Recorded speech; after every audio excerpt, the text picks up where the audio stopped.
following news flash is brought to you by the Lone Star Lowdown, providing your daily bulletins for the commodities market.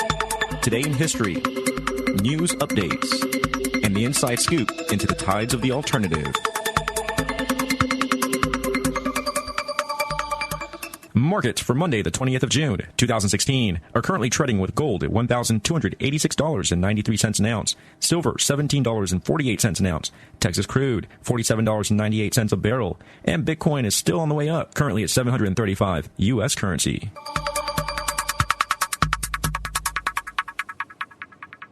Today in history, the year 1949. The CIA Act of 1949, or Public Law 110, which permitted the Central Intelligence Agency to use confidential fiscal and administrative procedures and gave the organization exemption from many of the usual limitations on the use of federal funds, along with exemption from having to disclose its organizational functions, officials, titles, salaries, or numbers of personnel employed, was signed into Congress. As a result, many legal analysts point out that the CIA is effectively not part of the U.S. government. The CIA Act of 1949 passed Congress today in history.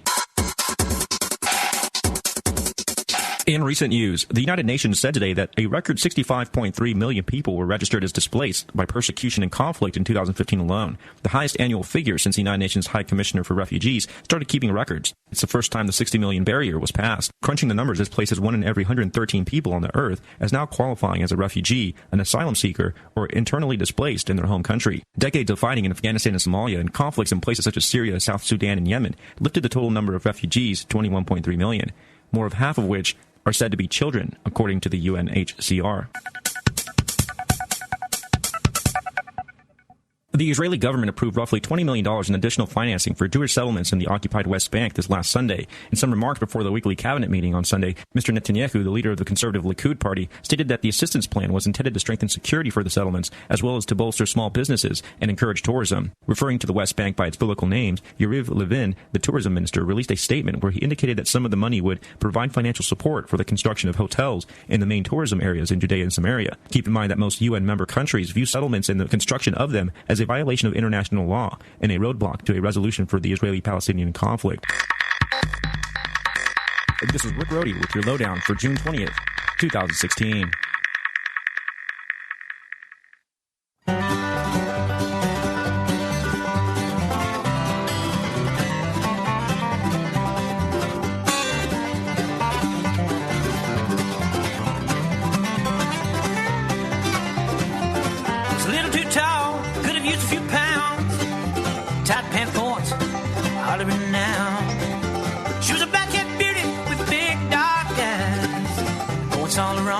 Sitting way up high, way up firm and high. Now past the cornfields where the woods got heavy. Well, welcome back. Hope everybody had a good break. I don't know if we can get our guests to come back on. They're just having all kinds of phone problems. And so anyway, if we don't have them back on the rest of the show, we'll do it again. Only this time we'll have them at another location in town or somewhere where they can be on the phone and or maybe use their computer, and we'll make it work. We'll do it again. You may have missed it this week, but we'll have them back on. So, okay. So I'll be notified if they call in, and I don't know if they will. They may have given up. Who knows? Okay, what else is there? There's all kinds of stuff to go with. According to the FBI, a Muslim doctor in Michigan has joined ISIS.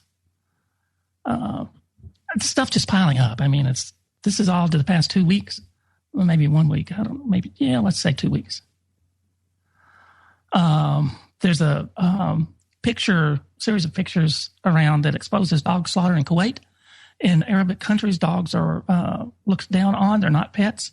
They're pests, not pets. They're pests. And they have no use for them other than maybe eating them. So here's some dogs that they killed in Kuwait, got on the YouTube, and video's been going around. 24 dead as historic floods sweep through West Virginia. This was just a few days ago. Obama invites 18.7 million immigrants to avoid the oath of allegiance and the pledge to defend America. Normally, when you become a citizen, you're from a foreign country and you become a citizen, you take a test, you swear an oath to uphold the United States Constitution and Pledge of Allegiance and stuff like that. Well, Obama doesn't. We don't need to do that anymore. So he's telling these 18 million immigrants that you don't have to do that. It's no big deal. Just come on over. What is going on? There's some things that go on that just do not make sense. If you're trying to look at the world, that people, if you're a systemite, if you believe the world press, if you believe NBC, CBS, ABC, Reuters, if you believe all that, Associated Press, you have no idea what's going on. It just doesn't make sense.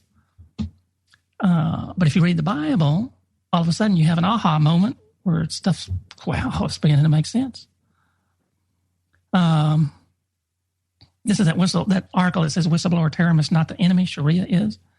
He quotes Revelation 20, verse 4, and I saw thrones, and they sat upon them, and judgment was given unto them, and I saw the souls of them that were beheaded for the witness of Jesus and the word of God, and for the word of God, and which had not worshipped the beast, neither his image, neither had received his mark upon their foreheads or in their hands, and they lived and reigned with Christ 1,000 years. There, some of that is from the Inquisition we mentioned, when in the Reformation, when Christians were killed by the Catholic Church, the Church, and some of it is going to be in the end times. There's reports of guillotines all over the place here in America. But I don't know how many people will be killed and beheaded for not getting the mark. But I do know sometime after the mark of the beast comes out, probation will be closed and no Christian will be killed because it won't be worth anything. A lot of people have become Christians after they've seen Christians die. Some of the Romans saw how the Christians were killed in the Colosseum, how they died, and they say, I want to be part of that. I want that peace that comes to you that allows you to stand up in front of the Caesars and Roman soldiers and not sway, not even a second from your belief in this God when everyone else does. They run the other way. I want that. So a lot of people have become Christians. Even some Catholics became non-Catholics and true believers after seeing some of the people they tortured not give up their faith. But after probation is closed, that won't happen anymore. No, you're set. Let he who is righteous be righteous still. And this is one of the last verses in Revelation. And let he who is filthy be filthy still. You are what you are. And Jesus will come back soon then. So can't pick a time. We just look at the events, and there's just very few events left to happen. This one world church, after next year, the papacy will declare Protestantism ended and everything's Catholic. And they take more and more and more control. Google is pushing a homosexual lifestyle by their searches. That's been in the news, another headline. So everybody uses Google to search. Well, they'll present results, and so does Facebook, based on what they believe, what they've programmed it to do. So you get very little results opposite of what they want you to believe, which is homosexuality and Hillary's great and Trump is bad. New rule requires doctors to treat transparent patients as their pretend sex. So another headline, if you're born a man and you want to be a woman today, and you go to a psychiatrist, he has to treat you as a woman. It's the law now. It may not be a law. It's the rules they have to follow. If you want a license to practice law and make a lot of money, you have to do that. Obama designates Stonewall as first national monument for LGBT rights. What is Stonewall? I have to click on that to see what that is. Woman who spanked her children with a belt after she caught them stealing gets arrested, and that sets off a firestorm of debate. You can spank your children, but you have to do it in love and not anger and hatred, and you can't abuse them. But yeah, you should be able to spank your children.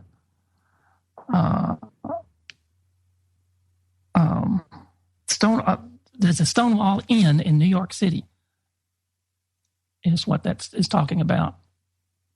So that's the Stonewall that Obama has declared a national monument for homosexual rights.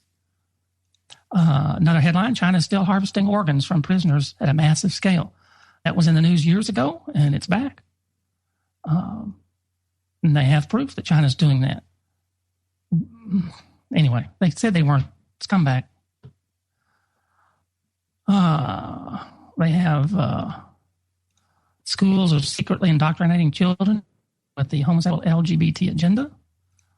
And that story is from charismanews.com. It's all kinds of different sources, but let's see. This is how the United Kingdom says this week about 38,000 pupils across the United Kingdom will be required to take part in the first ever School Diversity Week to combat homophobic bullying in the classroom. That's another thing. The Pope said that Christians ought to apologize to homosexuals for the way they've treated them. That's a blanket statement. Certainly, Jesus doesn't abuse anyone. He might rebuke them, but he does it with love and a tear in his eye. But bullying and doing other things to people just because they're homosexual is wrong. You're supposed to love them. But anyway, that's not really what he's talking about. He's really talking about not accepting the homosexual agenda. That's what he wants us to apologize for. But that's what that is anyway. The initiative is organized by the charity Just Like Us, whose aims are to empower and support young LGBTQ plus people to become active agents of change in making schools homosexual-friendly places. Get tired of the LGBT whatever. It's homosexuality. That's what that is. All right. It's crazy. I think we're insane. I think we're all insane.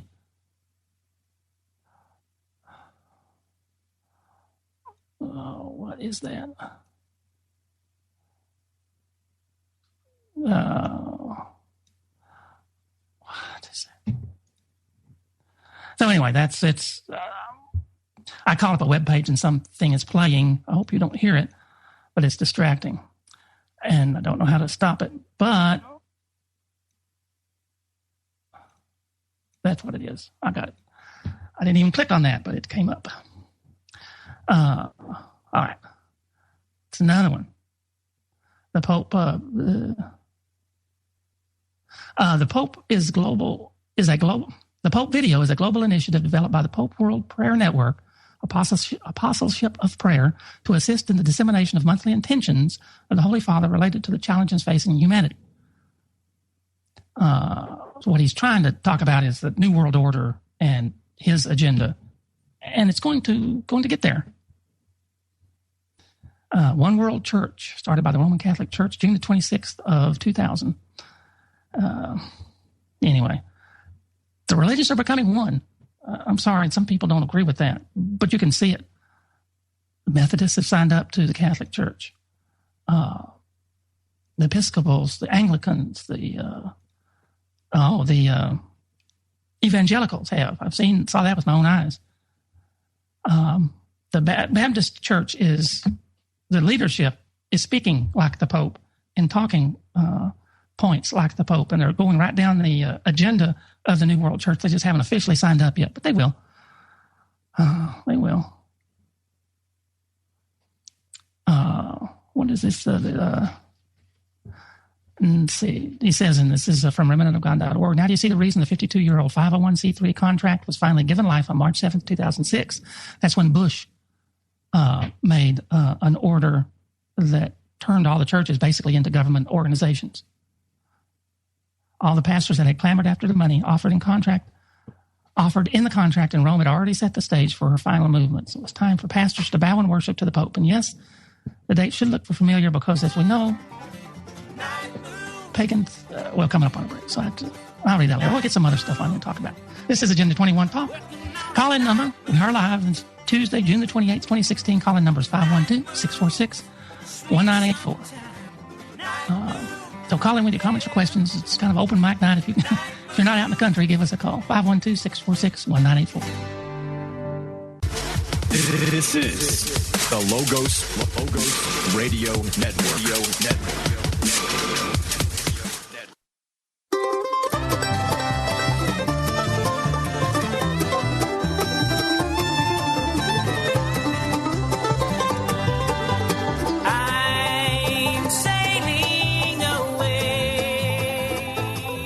Welcome back. This is Agenda 21 Talk.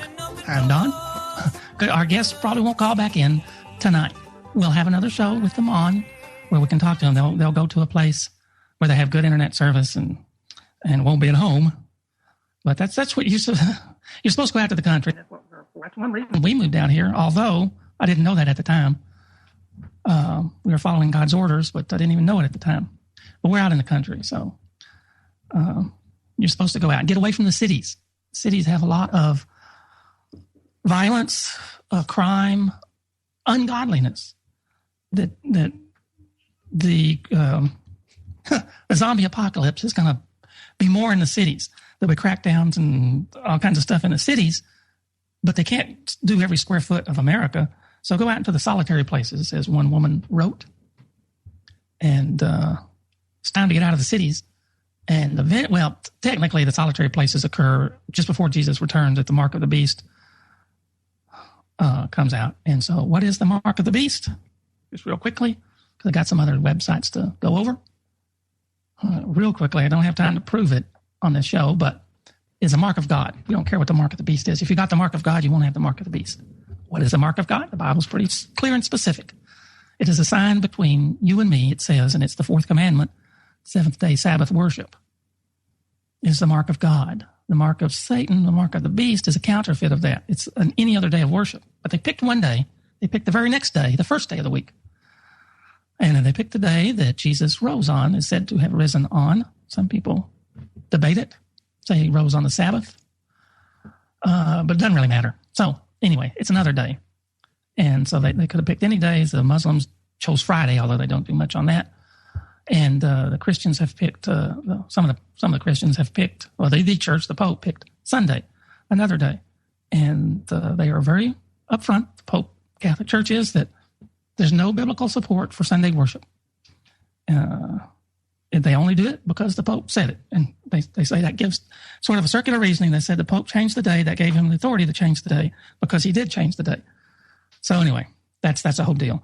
The mark of the beast is a worldwide Sunday law governing, telling you when you have to worship. And if you're not worshiping on that day, if you won't sign up for it in one way or another,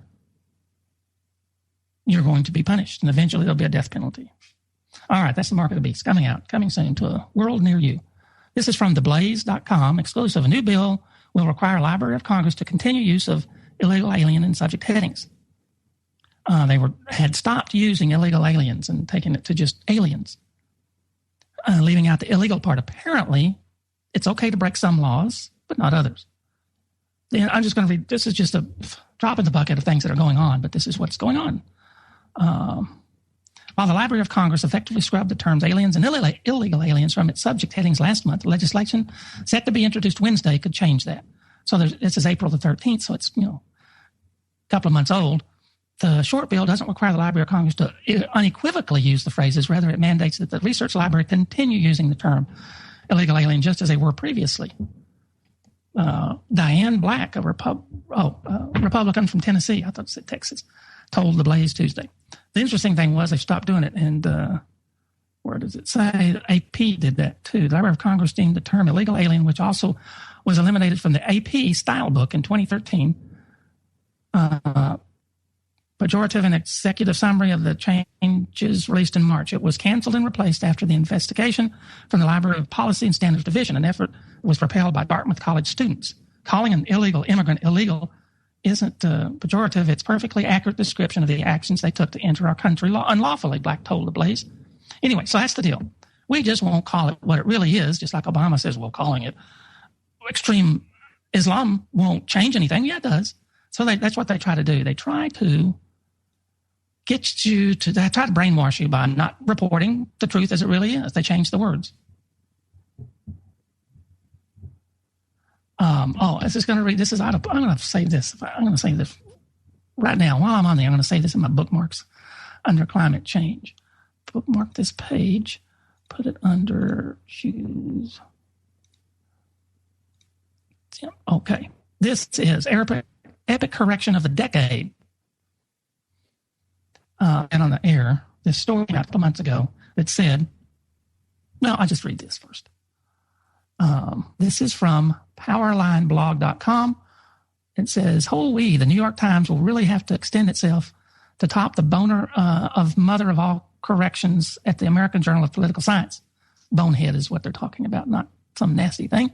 This is the journal that published a finding much beloved of liberals a few years back that purported to find scientific evidence that conservatives are more likely to exhibit traits associated with psychotism, such as authoritarianism and tough-mindedness. Oh, this isn't climate. I'm sorry. That's a different story. I thought this story too was just released. But anyway, there was a story released that says conservatives are more likely to be sociopathic. Anyway, and the supposed authoritarian personality of conservatives might even have a genetic basis and therefore be treatable someday. Settle in with a cup or glass of your favorite beverage and get ready to enjoy one of the most epic epidemic farce plants ever. The original article was called Correlation, Not Causation: The Relationship Between Personality Traits and Political Ideologies, and was written by 3 academics at Virginia Commonwealth University. Here's the relevant part of the abstract. Make sure I have enough time. 3 minutes. I can do it in 3 minutes. Work in psychology, behavioral genetics, and recently political science, however, has demonstrated that political preferences also develop in childhood and are equally influenced by genetic factors. These findings cast doubt on the assumed causal relationship between personality and politics. Here we test the causal relationships between personality traits and political attitudes using a direction of causation structural model on a genetically informative sample. Y'all still with me? The results suggest that personality traits do not cause people to develop political attitudes. Rather, the correlation between the two is a function of an innate common underlying genetic factor. After that unusual, long, winding path through the existing literature and exhaustive discussion of their mythology, we get to some analysis and conclusion, and this is where the fun starts. There's a lot of jargon and highly technical discussion as usual, but some comprehensible copy. I may not get it done in 3 minutes.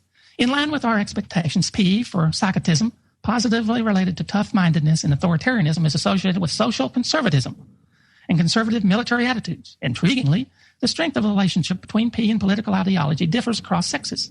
P's link with social conservatism is stronger for females, while its link with military attitudes is stronger for males. I'm going to skip that right there and go on to, here I must explain that social desirability is a social science term that essentially translates into common sense language as someone who self-consciously wants to get along. They're saying conservatives don't want to get along and they have problems. So let's skip down to, I don't know if I can do it for the right, skip down to where the good part, where they, make a mistake.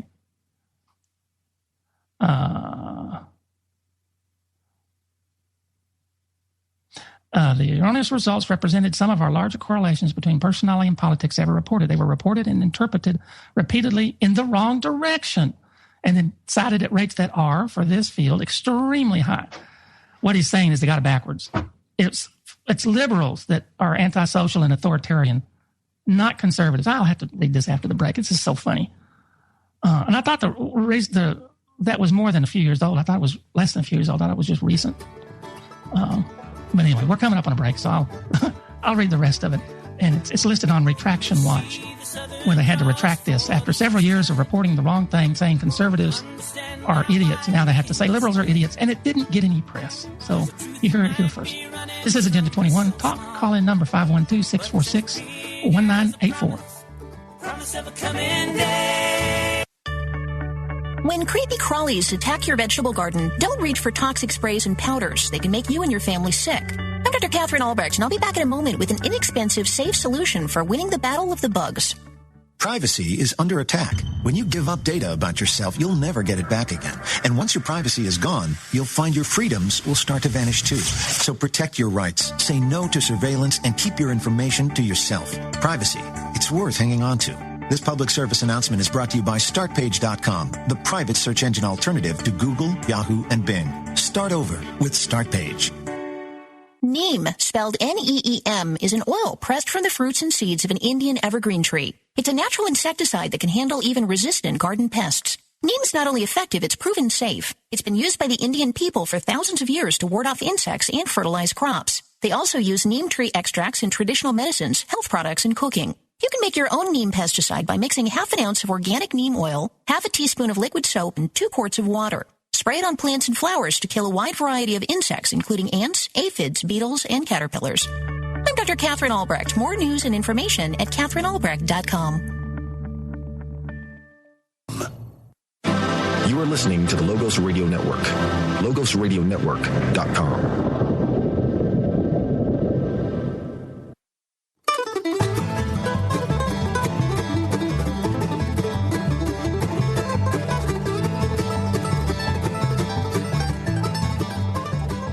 Welcome back. on this, June the 28th, 2016. And I was trying to hurry before the break, but you got to take your time with this. This is funny. So I'm going to back up. I've read the part and told you that the study says that conservatives are more likely to be sociopathic, psychotic, and not wanting to get along with other people. Now, here's the retraction that came apparently a couple of years later. I didn't think it was that long, but the authors regret that there is an error in the published version of Correlation, Not Causation, the relationship between personality traits and political ideologies. American Journal of Political Science, volume 56, pages 34 through 51. The interpretation of the coding of the political attitude items in the descriptive and preliminary analysis portion of the manuscript was exactly reversed. The author here says, I'm just going to let that sit for a moment while you swallow your beverage and put your cup or glass down so as not to risk damage to your keyboard. To continue, thus we indicated that higher scores in Table 1, page 40, reflect a more conservative response. They actually reflect a more liberal response. Specifically, in the original manuscript, the descriptive analysis report that these higher in I6 psychotism are more conservative, but they are actually more liberal. And where the original manuscript reports those higher in neuroticism and social desirability are more liberal, they are, in fact, more conservative. So that's been out there completely wrong, and nobody is reporting the retraction and said, oops, it's Democrats that are nuts instead of conservative people, the Republicans. If you go back to the excerpts above and swap out the ideological categories, you will have to suppress a horse laugh. Liberals are more prone to psychotism, which the authors hasten to explain doesn't mean psychotic, but what the heck? And hence authoritarianism, which should come as no surprise to any conservative who pays attention to authoritarian liberalism. Liberals don't want you to even talk about being against their views. They want to suppress that. It's the conservatives that generally don't mind the conversation. And people higher in social desirability will turn out to be conservatives, which is also congruent with the many simpler survey findings that conservatives are happier than liberals. So that's a big whoop-de-doo. Here's a report that got it exactly wrong. Maybe they did it on purpose. But the damage is already done. People already think it, and you can't change their minds. Once they learn something, people will fight to the death over something that's wrong. I don't get it, but I've seen it in my life. They will fight and fight and fight for something that's just wrong. They were just taught that way. If we continue with the explanation and the correction, it would seem to suggest that someone simply transposed the data somewhere along the line during the coding steps. Or maybe the authors were hoping for a job with Dan Rather or Katie Couric if tenure didn't come through. They are defending themselves by saying that the main point of the paper was to demonstrate the magnitude of correlations between personality traits and socio-political attitudes, and hence that the ideological direction of the correlation didn't matter. This doesn't wash well with the great folks at the indispensable Retraction Watch who interviewed one of the academics who spotted the mistake. They weren't even going to say anything until someone pointed it out. Stephen Ludke of the University of Southern Denmark, who said the erroneous results represented some of the larger correlations between personality and politics ever reported. They were reported and interpreted repeatedly in the wrong direction and then cited at rates that are, for this field, extremely high. And the relationship between personality and politics is, as we note in the paper, quite a hot topic, with a large number of new papers appearing every year. So although the errors do not matter for the result that the authors rightly see as their most important, I obviously think that the errors themselves matter quite a lot, especially for what it says about the scientific process of pre- and post-review. In other words, if this study hadn't come out conforming to the liberal narrative and slamming conservatives, it wouldn't have attracted much notice. By the way, your tax dollars paid for this essential social science research. I note at the end says that data for this article were collected with the financial support of the National Institutes of Health. And people wonder why Republicans in Congress want to cut off funding for the social science research. As an alternative, I suggest redirecting federal social science funds to Retraction Watch. And it says, and cue Emily Latella, wherever you are, where she says, never mind. So anyway, it's really funny, it's hysterical. But there it is. That's, don't believe hardly anything you hear on the news.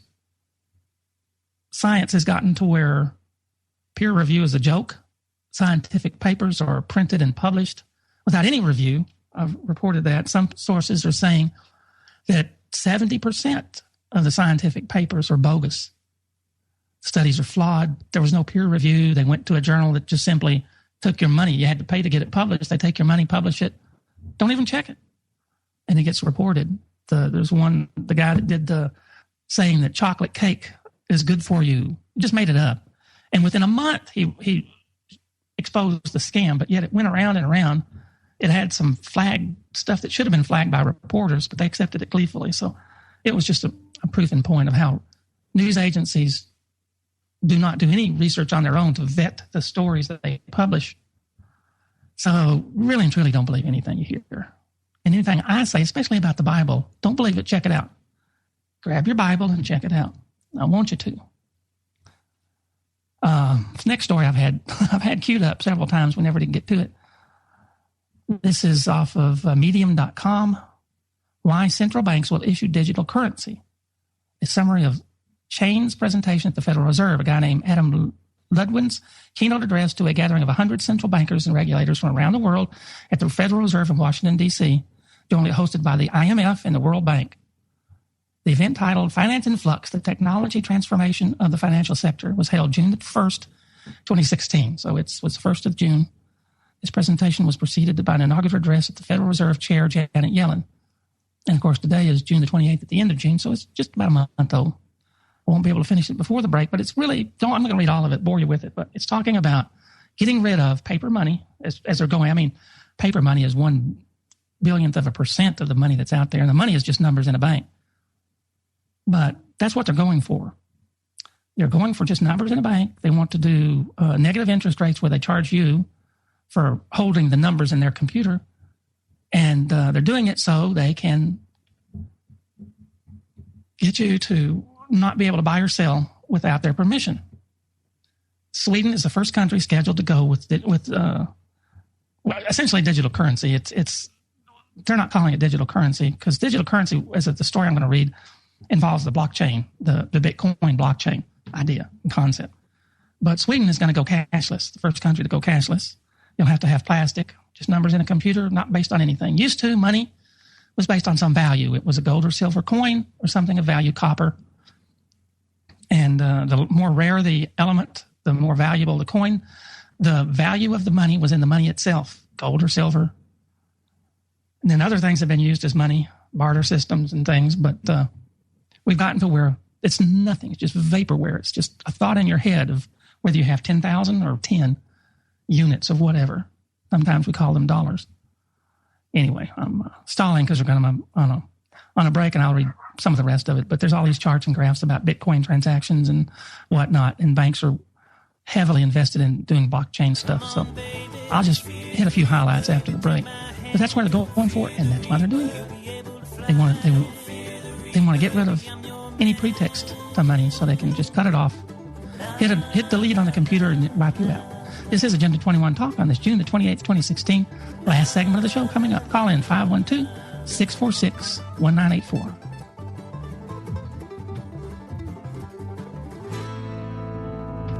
Easy.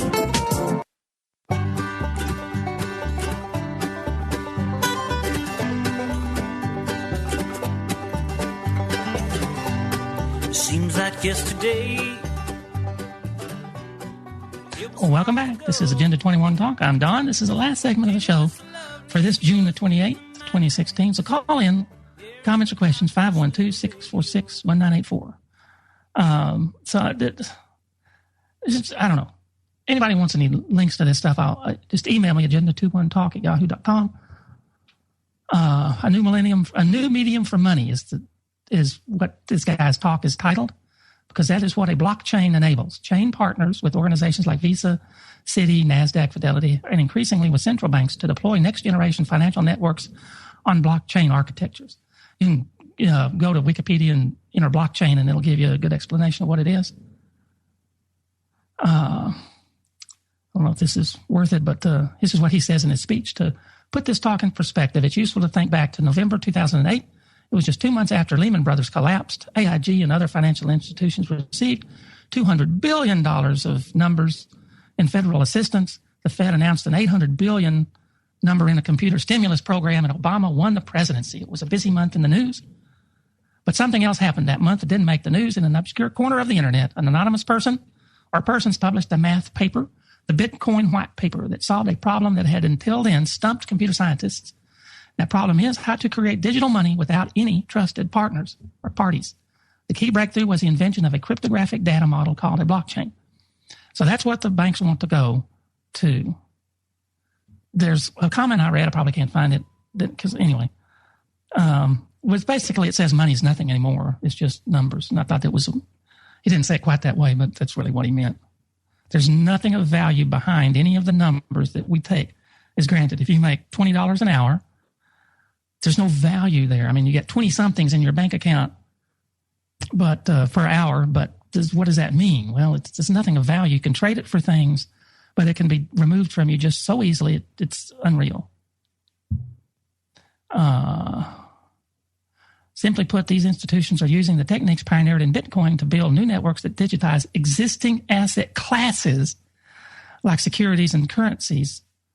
They're not assets themselves, they're just classes and things we call assets, and he emphasized that. I think that's what I was thinking of, so that they move more efficiently and securely. He's saying there's nothing of real value there. We just want to digitize the thought we have that they are something. The reasons institutions are building new networks instead of just using the Bitcoin network is because the Bitcoin network is not designed to support issuance of assets like stocks, bonds, currencies from a technical or governance perspective. I hate that word, governance. It's not a real word. And so he has a little deal here about Bitcoin innovations and things. And so I think that's what I was thinking of. That's really where he said, we're just playing with numbers. It doesn't really mean anything, and we're just trying to use cryptographic Bitcoin stuff, blockchain data, to put all our money in that rather than here's a comment that they actually highlighted. He says in his speech, this is a Federal Reserve guy, it boils down to one simple idea: using cryptography to transfer a digital object also without also copying it. So they want, I don't know. If you can't understand it, I probably can't say it in words, but it's just etherware. It's just crap. It's just nothing there. You're not trading something of value for something of value. You're trading something of value, your labor, for some worthless something that can vary anytime they say it can vary. It become worthless or extremely valuable all at their whim. And it's all digital, and you've got nothing you can do about it. You're not in control of it. You don't own it. You don't save it. It's not like you could put it in your mattress or bury it somewhere. It's all of theirs, and theirs alone. You can never own it. You can never have it. You can never save it up. It's always in their computers, at their discretion, at their disposal. All right, that's enough of that. Oh, well, there's one more thing I can have.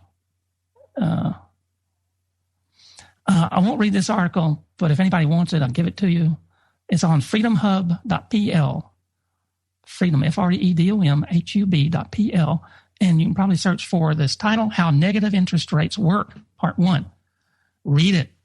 Talked about negative interest rates is where they charge you for keeping your dollars, your numbers in their computer. So if you have 100 numbers in their computer, at the end of the month, they'll take 10 of those for maybe at the end of the year, some period, they'll take some of that out and for their own benefit for no other reason than they can.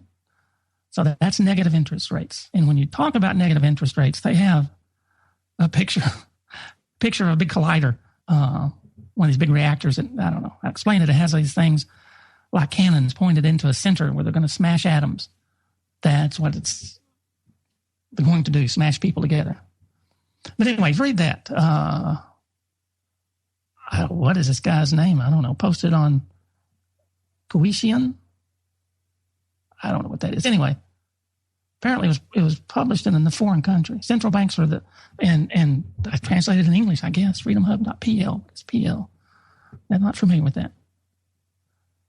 Central banks of the developed countries have engineered and implemented one of the most radical economic experiments in the history of the world. After several years of zero interest rate policy, which was implemented as a reaction to the global financial crisis of 2007-2008, which this banker just mentioned, and a reaction to stock exchange and real estate crisis of 1990, in the case of Japan, 2 years ago, the central planners of Japan and several European countries decided to ease the monetary policy even further by introducing nominal negative interest rate policy. Nominal negative interest rates have never been tried in practice by any central bank in history. They're doing it in Japan first. Theoretical considerations for negative interest rates or tax on money or Giesel's tax were studied by some niche economists, including Silvio Giesel, that's the Giesel's tax, but has never received any considerable attention from any of the major schools of economics, Austrian, monetarist, or Keynesian. I won't read anymore, but if you're interested, read about that because it's coming to a bank account near you. Negative interest rates. So if you have negative interest rates, normally you borrow money and you pay back more money than you borrowed. What about negative interest rates? What happens then when you borrow money? Interesting stuff. This next one, it's off of WND and it's from May. I don't think I've read it. A DHS officer blows lid on U.S. submission to jihad. As a recently retired Department of Homeland Security officer, Philip Hanley closely followed the investigation of the massacre in San Bernardino, December 2015, carried out by Syed Farouk and his Saudi Arabian wife, Tafshin Malik. When the name of the Southern California mosque, attended by Farouk, turned up in the news story days after the attack, Hanley sat straight up in his chair and yelled at his computer screen, "That's my case." As he recounts in his new book, chronicling the remarkably eventful 14 years as a founding DHS member, See Something, Say Nothing, a Homeland Security officer exposes the government's submission to jihad. Of course, they're saying now, if you see something after Orlando, see something, say something? Nah. See something, say nothing. Hanley has developed a case on a worldwide Islamic movement known as Tabligha, Tabligha, Tabligha Jamaat. The case drew the concern of the State Department and the DHS is Civil Rights and Civil Liberties Office, not because it alerted frontline officers to a threat to the national security, but because the Obama administration believed it unfairly singled out Muslims. Who is it that's going around killing us? Christians? Buddhists? No. To the astonishment of Hanley and many of his colleagues at the National Targeting Center, which provides background and actionable intelligence to Customs and Border Protection agents, the Obama administration ultimately shut down the case. The intelligence was ignored despite having been used to connect members of the movement to terrorist organizing and financing at the highest levels, including for Hamas and Al-Qaeda. And you won't see this on CNN. In addition, 67 records of individuals and organizations linked to the case that Hanley had compiled were completely eliminated by orders from upper management, in quotes. But not only did the administration effectively squash the case, it launched the first of what turned out to be 9 investigations against him. The adverse actions culminated with the Department of Justice, our Justice Department probe into his handling of information related to the Boston Marathon bombing. The episode recounted in the book casts astonishing new light on the Boston attack, exposing the lengths the government will go to protect its narrative and relationships with dubious allies. While Hanley eventually was exonerated, the repeated actions against him, all while he was receiving awards and commendations from his immediate supervisors, acknowledging his excellent work far beyond the call of duty, took a toll on him and his family, and he decided to honorably retire at the end of July 2015. Well, that's the end of the show. So I guess I'll stop it there. Don't mean to alarm anybody. It's nothing to get scared over. We know the ending. We know what's going to happen. We know the huge conflict that's going to take place between Protestants, Christians, and Muslims. We know the Pope's going to step in and say, peace, peace, and then the end comes. We know what's going to happen. We know the mark's coming out very soon. Nothing to be afraid of. God's in control. He has our life in his hands. I give all my life to him. It's the only way we're going to get through this. Everybody have a good, safe, blessed week. And we will talk to you next week.